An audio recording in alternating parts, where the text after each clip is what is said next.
मैं रामकेश मीणा, सहायक आचार्य हिंदी, बीए पाठ प्रथम, पेपर प्रथम।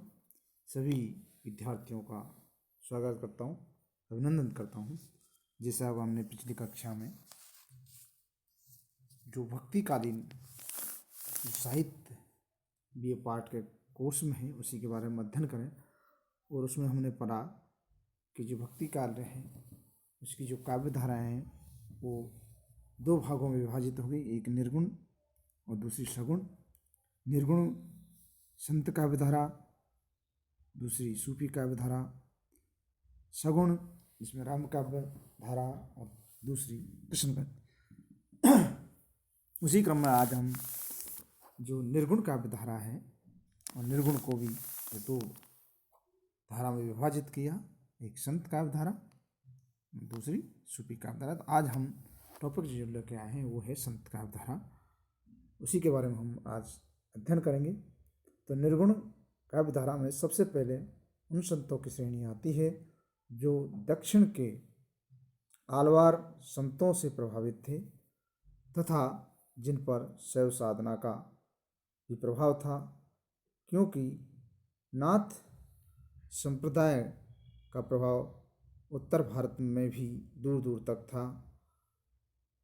नाथ संप्रदाय तथा हठ योगियों से प्रभावित संत कवियों ने सबसे अधिक व्यक्ति के आचरण की शुद्धता पर जो जोर दिया, यह इसलिए भी है कि भारतीय समाज धर्म के जिस कर्म कांडीय या पाखंडी रूप से आक्रांत था उसमें अनेक प्रकार की विसंगति आ गई थी, और संत कवियों ने सादा जीवन, सहज जीवन, सामूहिक जीवन, सदाचारी जीवन, परोपकारी जीवन जैसे मानवीय तत्वों पर जोर दिया। इनकी दृष्टि में ईश्वर निराकार, निर्गुण, सर्वव्यापी है, आत्मा उसी का एक अंश है तथा शुद्ध आचरण और सहज साधना द्वारा आत्मा परमात्मा का मिलन हो सकता है।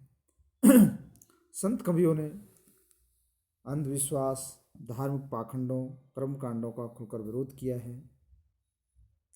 संत धर्म के पक्षधर हैं जो हिंदू मुसलमान, गरीब अमीर, सवर्ण अवर्ण सबको समान मानता है, और इनके अग्रणी कबीर हैं जिन्होंने कबीर पंथ भी चलाया था, किंतु कबीर आदि संत मानव धर्म के ही उन्यायक हैं तथा जीवन को सुखद बनाने को उत्सुक हैं।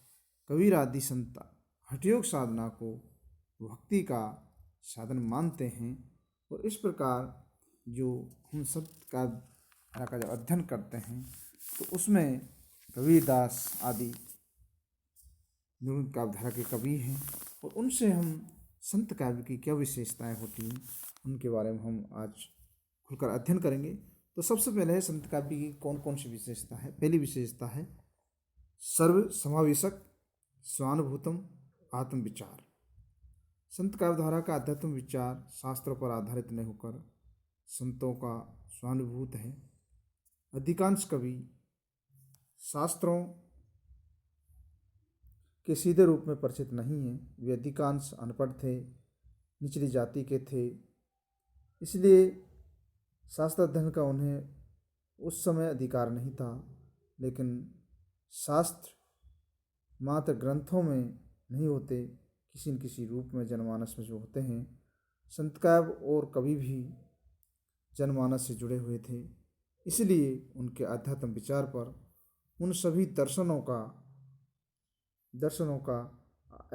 अपरोक्ष प्रभाव दिखाई देता है जो तत्कालीन जनमानस में व्याप्त थे। संत मत पर वैदिक धर्म, नाथ पंथ, इस्लाम धर्म, सूफी दर्शन का प्रभाव इसी रूप में था। अतः कहा जा सकता है कि संतों के अध्यात्म विचार सर्वमावश्यक है तथा आत्मचिंतन के अंतर्गत ब्रह्म, जीव, जगत और माया आदि के विचार होते हैं। इस प्रकार दूसरा रूढ़िवादी और आडंबरों का विरोध ये दूसरा टॉपिक है। इसमें सामाजिक धार्मिक क्षेत्र में व्याप्त रूढ़ियों, भ्राय आडंबरों का संतों ने खुलकर विरोध किया है। सामाजिक क्षेत्र में वर्ण व्यवस्था के आधार पर धर्म के ठेकेदार निम्न जातियों को उनके सामाजिक धार्मिक अधिकारों से वंचित रखते थे।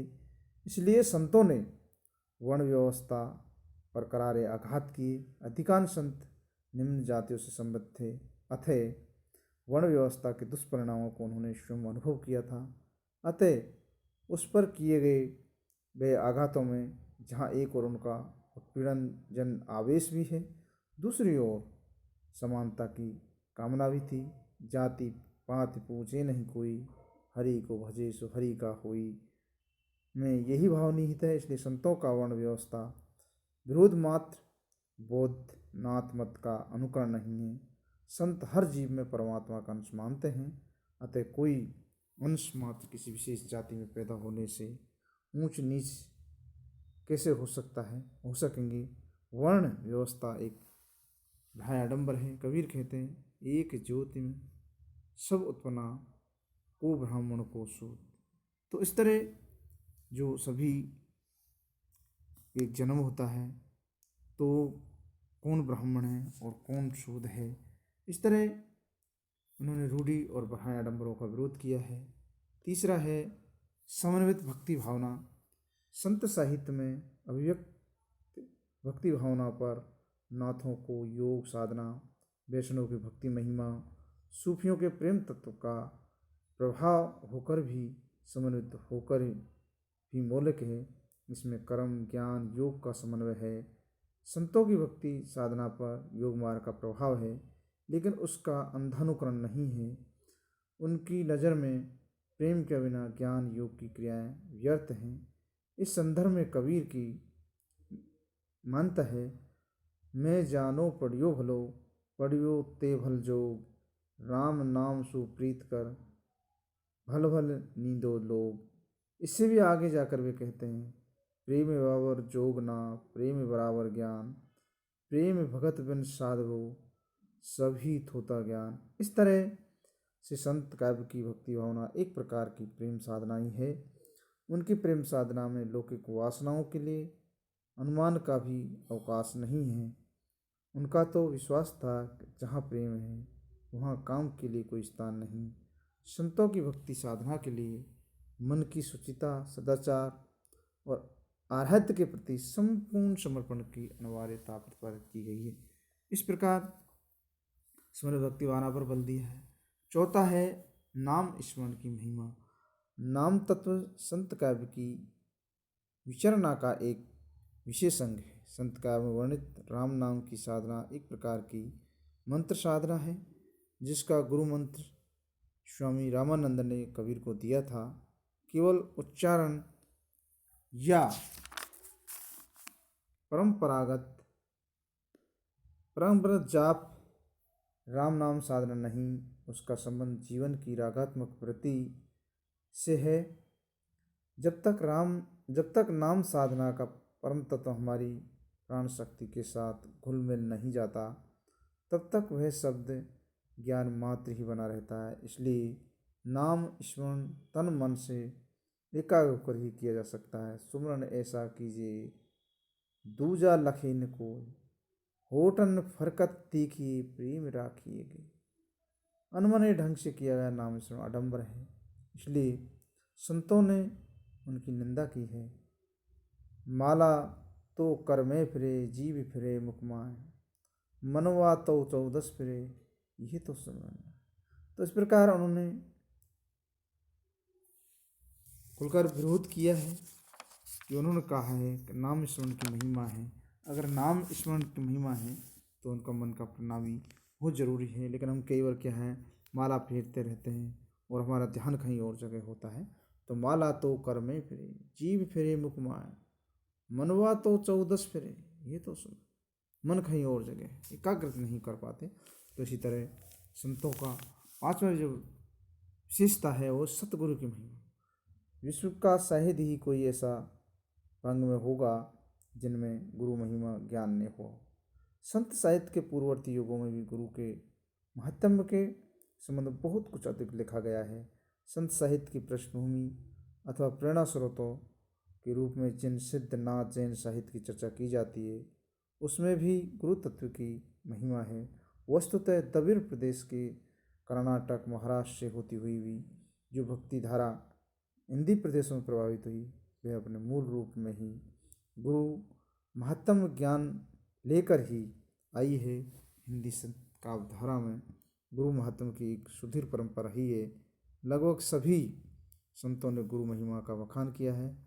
उनके अनुसार गुरु ही अपने भीतर के विशुद्ध आत्म तत्व से परिचित करा सकते हैं। संत नानक देव कहते हैं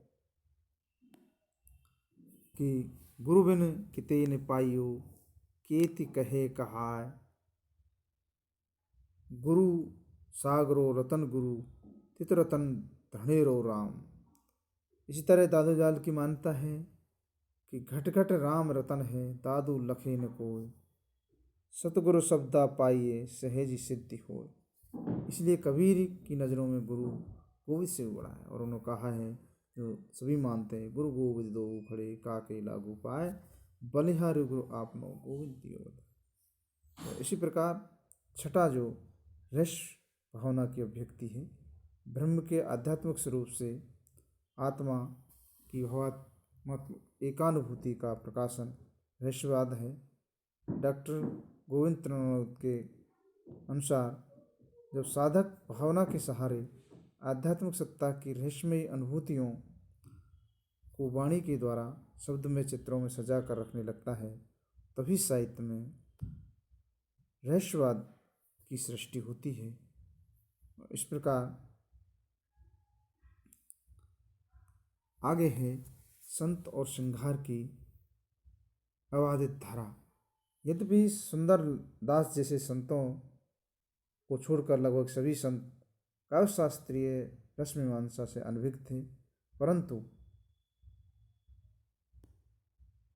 परंतु उनका काव्य सभी रसों से आप्लावित है। उनका काव्य अपनी अनुभूति की प्रामाणिकता की अभिव्यक्ति है। उन्होंने काव्य के शिल्प पक्ष के भ्रायणों से बचकर ही अपनी अनुभूति की अभिव्यक्ति किया है। इसलिए इसकी सबसे महत्वपूर्ण विशेषता साधारणीकरण संत काव्य में विद्वान है। सुंदरदास ने काव्यशास्त्र से दृष्टि अपनाई है और भावों को सहज संप्रण से वंचित रहे। संत काव्य में प्रधानता शांत रस की हुई है और उसके बाद श्रृंगार का क्रम आता है। उनके दामत प्रतीकों के माध्यम से अभिव्यक्त भावनाओं में संयोग वियोग श्रृंगार के अनुपम चित्र मिलते हैं। चेतावनी और उपदेश की वानगी में शांत रस है। ब्रह्म के विराट स्वरूप के वर्णन में तथा रेशमा व्यक्ति में अद्भुत रस है। भ्राया डंबरों के भयवानों में रस हस और प्रेतादिक के वर्णन और जीव जगत की क्षणभंगुरता के निरूपण की विभत्स रस पर परिपाक हुआ है। और आठवां है सदुकड़ी भाषा। संतों ने जन बोलियों में अपनी अनुभूतियों को अभिव्यक्त किया है और भाषा के संदर्भ में उनका दृष्टिकोण ये है, संस्कृत है कूप जल भाषा बहता नीर, भाषा सतगुरु सहित है सतमत कहिर गंभीर। और इस तरह संत कवि भ्रमणशील थे, इसलिए ये कवि स्वदेशी भाषाओं के ज्ञाता थे। संतों की भाषा में उस समय की समस्त भाषाओं विभाषाओं बोलियों का मधुर मिश्रण मिलता है और उनकी काव्य भाषा में पंजाबी, अवधी, ब्रज, राजस्थानी, मैथिली, बुंदेली तथा आदि के साथ साथ प्रादेशिक भाषा अरबी फारसी के शब्दों का सुंदर प्रयोग प्राप्त होता है। भाषा के इसे मिले जुले रूप को सदुकड़ी की संज्ञा दी जाती है और संतों की भाषा सीधी सादी सरल और भावानुकूल है।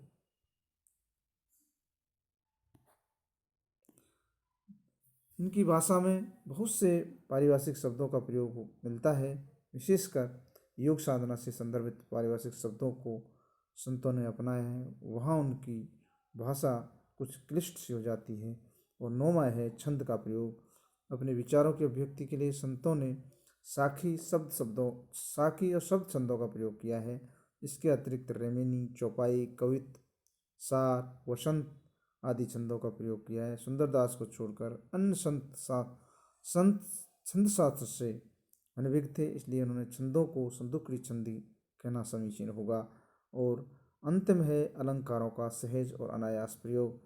छंदों के समान ही संतों ने सहित तो प्रयोग नहीं किए, लेकिन अनायास रूप में विभिन्न प्रकार के अलंकार काव्य में आए हैं, जिनमें रूपक है, उपमा है, दृष्टांत है, उत्प्रेक्षा है, श्लेष, यमक, अतिशयोक्ति प्रमुख है। इन अलंकारों के अतिरिक्त स्वहोक्ति, सदोक्ति, समासयोक्ति, अन्योक्ति, वक्रोक्ति, विरोधाभास, विभावना आदि अलंकार भी पाए जाते हैं। संतों के रूपक बड़े यथार्थ और प्रभावशाली हैं। प्रतीक योजना की परंपरा प्रतीकों से पृथक है। अधिकांश प्रतीक सामान्य प्रचलित और परिचित है, इसलिए भाषा की संप्रेषणशीलता को वे और भी दृष्टिगत करते हैं। और संतों के अलंकार वाणी के आभूषण नहीं, बल्कि भावों के, विचारों के संप्रेषण के माध्यम हैं। इस प्रकार संत काव्य धारा की विशेषता ही थी। और संत काव्य धारा में कुछ प्रमुख कवि थे, जिनमें संत धर्मदास है, संत दादू दयाल है, सुंदरदास है, मलुकदास है। इनके हम विस्तृत अध्ययन अगली कक्षा में करेंगे। थैंक यू, धन्यवाद।